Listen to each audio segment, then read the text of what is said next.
எல்லாம் புகழும் இறைவனுக்கே. Hello friends, welcome to Kilakarai kitchen. இன்றைக்கி நம்ம சேனலில் சுவையான வஞ்சிர மீன் தலையானம் எப்படி செய்யலான்னு தான் பார்க்க போகிறோம். ஸோ இது வரைக்கும் மீன் தலை சாப்பிடாதவங்க கண்டிப்பாக இந்த மெத்தடில் செஞ்சு ட்ரை பண்ணி பாருங்கள். ரொம்பவே சூப்பராக இருக்கும். அதுக்கு முன்னாடி இப்போ தான் நம்ம சேனலில் ஃபஸ்ட் டைம் பார்க்குறீங்கன்னா மறக்காமல் சப்ஸ்கிரைப் பண்ணிவிட்டு கூடவே பக்கத்தில் இருக்க பெல் ஐக்கானை கிளிக் பண்ணிக்கோங்க. இப்போ வாங்க வீடியோக்குள்ளே போகலாம். இந்த ரெசிபி செய்கிறதுக்கு வஞ்சிர மீன் தலை 2 எடுத்திருக்கேன். இது ரெண்டும் சேர்த்து 1 கிலோ அளவு இருக்கும். ஃபஸ்ட்டு நம்ம மீனை வாஷ் பண்ணி எடுத்துகிட்டு அதுக்கப்புறம் குக் பண்ண ஆரம்பிக்கலாம். எப்போவுமே நாங்கள் வாங்கும்போது முழு தலையாக வாங்கி அதை நாங்களே தான் கட் பண்ணிக்கிடுவோம். ஸோ இந்த தடவை கட் பண்ணும்போது வீடியோ எடுக்க மறந்துட்டேன். நெக்ஸ்ட் டைம் கண்டிப்பாக கட் பண்ணுற வீடியோ போடுறேன். இங்கே நான் ஒரு தலையை 4ஆக கட் பண்ணியிருக்கேன். இதில் உள்ள செவுலையும் சேர்த்து தான் நான் சமைக்க போகிறேன். சென்டரில் மட்டும் நம்ம நைஃபை வச்சு கேர்ஃபுல்லாக கட் பண்ணி எடுத்துட்டோம்டா மற்ற பாதியை நம்ம சிசரை வச்சு ஈஸியாக கட் பண்ணிடலாம். இந்த செவுலில் அதிக அளவு ரத்தம் இருக்கும். ஸோ அந்த ரத்தத்தை எல்லாத்தையுமே கம்ப்ளீட்டாக ரிமூவ் பண்ணிடணும். நம்ம எந்த அளவுக்கு ஃபிஷ்ஷை வாஷ் பண்ணுறோமோ அந்த அளவுக்கு மீன் குழம்பு நல்ல டேஸ்ட்டாகவும் மணமாகவும் இருக்கும். நம்ம இதை சரியாக வாஷ் பண்ணாட்டா இதில் ரத்த கவுச்சி ஸ்மெல் வரும். ஸோ இதனால் குழம்போட டேஸ்ட்டே மாறிடும். ஸோ தலையை நான் ஒரு தண்ணி வாஷ் பண்ணி முடிச்சுட்டேன். இப்போ 2வது தண்ணி வாஷ் பண்ணுறேன்.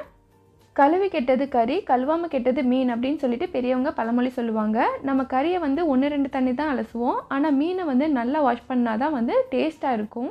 இப்போது 2வது தண்ணியும் அலசி எடுத்தாச்சு. நான் டோட்டலாக 5 தண்ணி கழுவி எடுத்துக்கிறேன். அடுத்து இந்த குழம்புக்கு தேவையான மசாலா கரைசல் ரெடி பண்ணிக்கலாம். இதுக்கு ஒரு பாத்திரத்தில் ஒரு நெல்லிக்காய் சைஸ் அளவு புளியை கரைச்சி எடுத்து வச்சுருக்கேன். அதை சேர்த்துக்கிறேன். அப்புறமா 2 பச்சை மிளகாயை இந்த மாதிரி பிசைஞ்சு சேர்த்துக்கிறேன். ஸோ இந்த மாதிரி பச்சை மிளகாயை பிசைஞ்சு சேர்க்கும்போது இது நல்ல மணமாக இருக்கும். இல்லை எனக்கு கை எரிக்கும் அப்படின்னு நீங்கள் நினச்சிங்கன்னா மிளகாயை கட் பண்ணி சேர்த்துக்கோங்க. நெக்ஸ்ட் இது கூட 2 மீடியம் சைஸ் தக்காளியை அரைச்சி எடுத்து வச்சுருக்கேன். அதை சேர்த்துக்கிறேன். இப்போது எல்லாத்தையும் நல்லா மிக்ஸ் பண்ணி விட்டுக்கிடலாம்.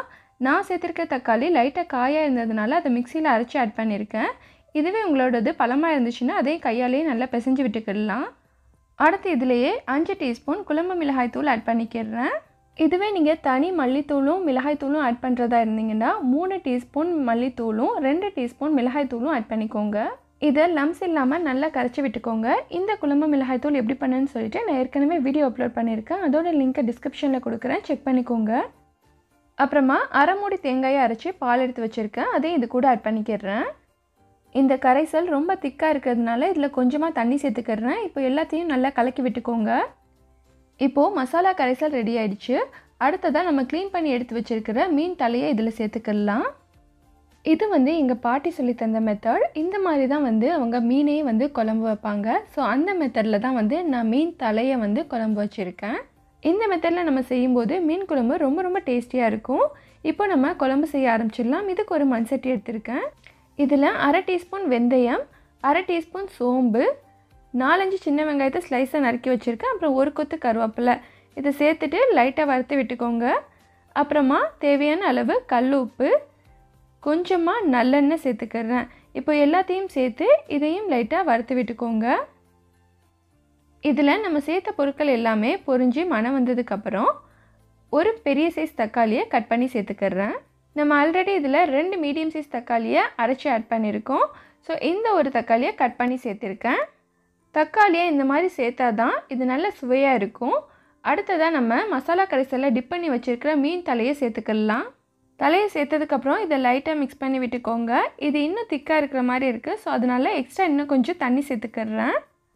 மீன் தலை சீக்கிரம் கிடைக்காது. நம்ம முன்னாடியே சொல்லி வச்சு தான் வாங்கணும். அப்போ தான் நமக்கு கிடைக்கும். ஸோ அந்த மாதிரி தான் நானும் வாங்கினேன். இப்போ இதை மூடி போட்டு நல்லா கொதித்து வாசனை வந்ததுக்கப்புறம் இதை ஓப்பன் பண்ணி பார்க்கலாம்.